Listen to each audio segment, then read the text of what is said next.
دیکھیے ہماری بندگی جزوی ہے، نمازیں ہم پڑھ رہے ہیں، روزے ہم رکھ رہے ہیں، مسجدیں عالی شان بنائی ہیں، مدرسے بھی بہت بڑے بڑے بن گئے ہیں، واقعتاً اس میں کوئی شک نہیں، لیکن سوال یہ ہے کہ اوپر جو چھت ہے وہ تو کافرانہ ہے، قانون تو اللہ کا نہیں ہے، کتاب و سنت کے احکام تو نافذ نہیں ہے۔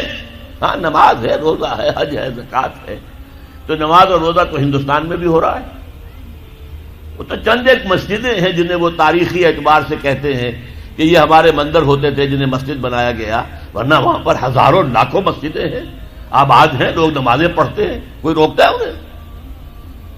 ہم نے یہ ملک بنایا تھا کہ یہاں اسلام کا نظام قائم کریں گے۔ نماز تو آپ امریکہ میں جا کر پڑھیے، امریکہ کو کوئی اعتراض ہی نہیں۔ You have come here, you have purchased synagogues and churches and you have turned them into mosques. ہم نے کوئی اعتراض نہیں کیا، تم نے چرچ خریدے، تم نے سینیگوگز خرید لیے جو یہودیوں کی عبادت گاہیں ہوتی ہیں اور انہیں مسجد بنا لیا، ہم نے کوئی اعتراض نہیں کیا، we never objected۔ لیکن تم کہو کہ اسلام کا نظام ہم قائم کریں گے، نہیں کرنے دیں گے تمہیں کبھی بھی۔ تم چاہو کہ تم اسلام کا معاشی نظام قائم کرو، کبھی اجازت نہیں دیں گے۔ تم چاہو کہ اسلام کی معاشرتی اقدار کو تم قائم کرو، کبھی نہیں کرنے دیں گے۔ یہ ہے اس وقت جو ہمارے ساتھ پیش آ رہا ہے معاملہ، پورا مغرب اس پر اڑا ہوا ہے، اسلامی نظام کہیں نہیں آنے دیں گے۔ ہاں نمازیں پڑھو، ہمیں کوئی اعتراض نہیں، روزے رکھو، تم روزے 30 کی بجائے 100 رکھو، ہمارا کیا لیتے ہو؟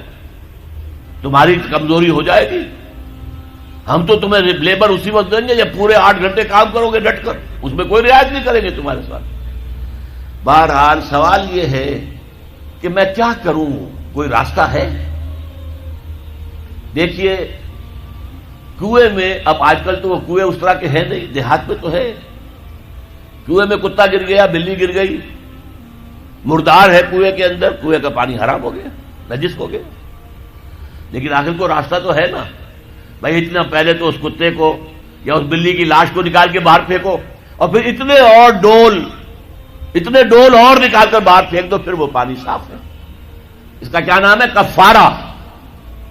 اسی طرح رمضان کا روزہ تھا، آپ سے صبر نہیں کیا گیا، اپنی بیوی سے ہم بستری کر بیٹھے دوپہر کے وقت، روزہ ٹوٹ گیا، اب کیا ہے؟ اس کی گناہ کی کوئی بدل بھی ہے؟ ہاں ہے، 60 روزے رکھو اب متواتر پے بپے، 60 روزے، تب کفارہ ہوگا اس گناہ کا، تم نے فرض روزہ توڑ دیا۔ ہاں اگر نفلی روزہ تھا تو توڑ دیا تو صرف اس کی قضا دینی ہوگی بس، فرض روزہ اسے توڑ دیا ہے تو اس کے لیے تو 2 مہینے کے 60 روزے پے بپے رکھنے پڑے۔ تو اب ہم جو کفر کے تحت زندگی گزار رہے ہیں اور اس اعتبار سے اللہ کی نگاہ میں ہم کافر ہیں، لیکن سوال یہ ہے کہ جائیں تو کہاں جائیں، کریں تو کیا کریں؟ نظام کفر کا ہے، قرآن کہتا ہے وَمَن لَّمْ يَحْكُم بِمَا أَنزَلَ اللَّهُ فَأُولَٰئِكَ هُمُ الْكَافِرُونَ۔ جو لوگ قرآن کی، اللہ کی اتاری ہوئی شریعت کے مطابق فیصلے نہیں کرتے وہی تو کافر ہے۔ کافر کسے کہتے ہیں؟ اقبال نے کہا نا، بتوں سے تجھ کو امید ہے، خدا سے نو امیدی، مجھے بتا تو صحیح اور کافری کیا ہے؟ تمہاری ساری امیدیں امریکہ کے ساتھ وابستہ ہیں، وہ مسئلہ طے کرا دے، وہ یہ کرا دے، وہ کرا دے، وہ معاملہ ہمارا، وہی تو سب سے بڑا چور وہی ہے، سب سے بڑا ڈاکو وہی ہے، سب سے بڑا اسلام کا مخالف وہی ہے، اور اسی کے پاس ہم جاتے ہیں۔ قرآن کا فتویٰ تو یہ کہ تم کافر ہو، ہاں انفرادی طور پر تم مسلمان ہو، اجتماعی طور پر قومی سطح پر تم کافر ہو۔ وَمَن لَّمْ يَحْكُم بِمَا أَنزَلَ اللَّهُ فَأُولَٰئِكَ هُمُ الْكَافِرُونَ۔ یہ 7واں رکوع ہے سورہ مائدہ کا، اور پھر فرمایا وَمَن لَّمْ يَحْكُم بِمَا أَنزَلَ اللَّهُ فَأُولَٰئِكَ هُمُ الظَّالِمُونَ۔ جو اللہ کے اتارے ہوئے قانون کے مطابق فیصلے نہیں کرتے وہی تو مشرک ہیں، اللہ کے حکم کو چھوڑ کے کسی اور کے حکم پر فیصلہ کر رہے ہو، اس سے بڑا شرک کیا ہوگا؟ اور تیسری مرتبہ فرمایا وَمَن لَّمْ يَحْكُم بِمَا أَنزَلَ اللَّهُ فَأُولَٰئِكَ هُمُ الْفَاسِقُونَ۔ وہی تو فاسق ہیں، فاجر ہیں، وہی تو سرکش ہیں، وہی تو باغی ہیں، وہی تو غدار ہیں اللہ کے، جو اللہ کی شریعت کے مطابق فیصلے نہیں کرتے۔ اب ان 3 آیتوں کے روح سے سمجھ لیجئے ہم کہاں کھڑے ہیں، کیا کر رہے ہیں۔ دیکھیے میں آپ کو ایک مثال دیتا ہوں، ہماری آبادی کا میں سمجھتا ہوں اکثریت تو وہ ہے جو نماز روزے کے لیے پابند نہیں ہے.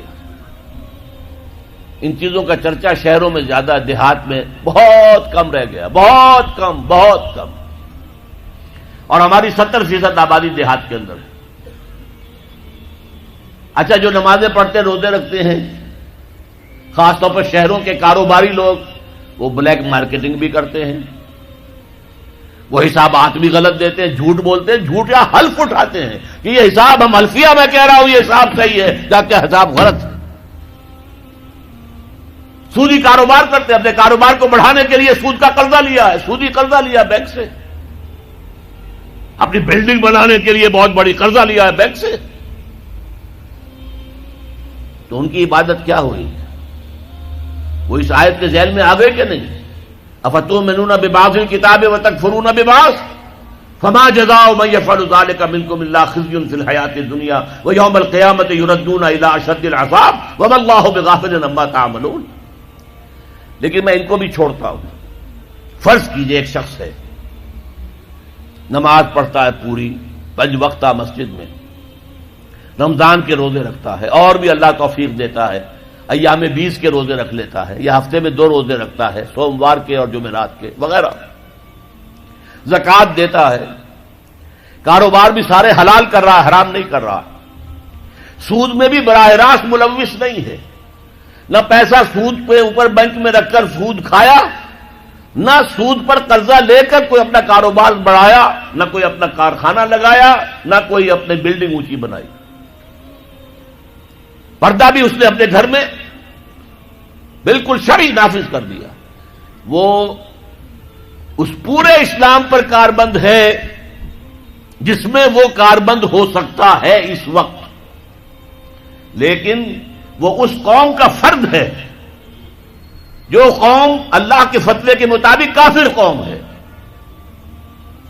جو اللہ کے فتوے کے مطابق مشرک قوم ہے، جو اللہ کے فیصلے کے مطابق فاسق و فاجر قوم ہے. قوم کے فرد تو ہم اسی کے ہیں.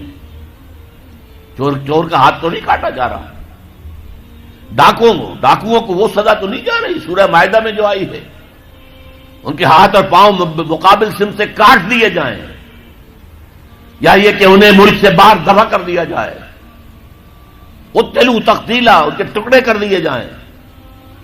ڈاکوؤں کو کوئی سزا ملتی ہے ایسی؟ اول تو پکڑنے کا کیا سوال، پکڑ گئے تو رشوتیں دے کر چھوٹ جائیں گے. یہاں تو عدل بھی جو ہے خریدا جا سکتا ہے بڑے آرام سے، اور نہیں تو 4-6 مہینے جیل میں رہ لیں گے. وہاں بھی ان کا بڑا راج ہوتا ہے. جو ڈاکو ہوں ان کی تو ہیبت ہوتی ہے، جیل کے صدری خود ان سے ڈرتے ہیں، ساری چیزیں حرام ان کے پاس وہاں بھی پہنچتی ہیں، جیل کے اندر نکل آئیں گے. اللہ خیر صلی اللہ. کہیں شرعی سزا دی گئی کسی ڈاکو کو؟ یہاں ابھی تو یہ بڑی بحثیں چل رہی ہیں. حدود کا قوانین جو بنائے گئے تھے وہ بڑی جلدی میں بنائے گئے تھے، کچھ خلا اس میں رہ گئے ہیں، لیکن اصل میں جو لوگ شور مچا رہے ہیں وہ ہیں جو کہتے ہیں کہ یہ اسلامی سزائیں وحشیانہ ہیں. بے نظیر بھٹو کا کہنا ہے یہ وحشیانہ سزائیں ہیں، اللہ کی دی ہوئی سزائیں وحشیانہ ہیں. معاذ اللہ ثم معاذ اللہ ثم معاذ اللہ، کلمہ کفر ہے.